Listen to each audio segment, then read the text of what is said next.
Start with the surge of the coronavirus across the country in recent months. You still talk about it as, quote, burning embers. But I want to put up a chart that shows where we are with the illness over the last 4 months. As you can see, we hit a peak here in April, 36,000 cases. It's cases. A day. Yeah, cases. Then it went down, and now since June, it has gone up, more than doubled. One day this week, 75,000 new cases, more than double. Chris, that's because we have great testing, because we have the best testing in the world. If we didn't test, you wouldn't be able to show that chart.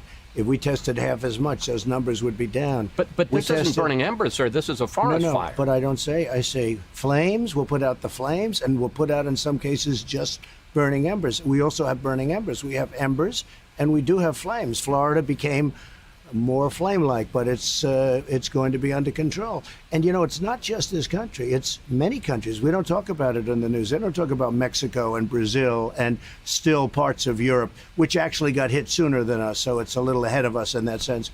But you take a look. Why don't they talk about Mexico, which is not helping us? And all I can say is, thank God I built most of the wall, because if I didn't have the wall up, we would have a much bigger problem with Mexico. But, sir, we have the 7th highest mortality rate in the world. Our mortality rate is higher than Brazil. It's higher than Russia.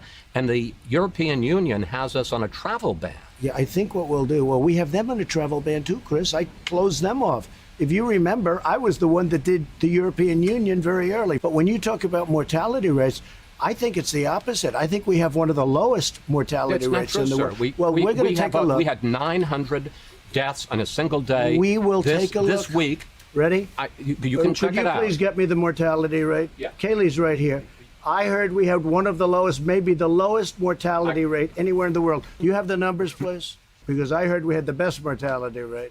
The case fate of similarly situated countries, as Dr. Burks points out, and this is Number one low mortality rate. I hope you show the scenario, because it shows what fake news is all about. Okay, I don't think I'm fake news, but we'll put we'll put our stats on. You said we had the worst mortality rate in the world, and we have the best. All right, it's a little complicated, but bear with us. We went with numbers from Johns Hopkins University, which charted the mortality rate for 20 countries hit by the virus. The U.S. ranked 7th, better than the United Kingdom, but worse than Brazil and Russia. The White House went with this chart from the European CDC, which shows Italy and Spain doing worse, but countries like Brazil and South Korea doing better. Other countries doing better, like Russia, aren't included in the White House chart.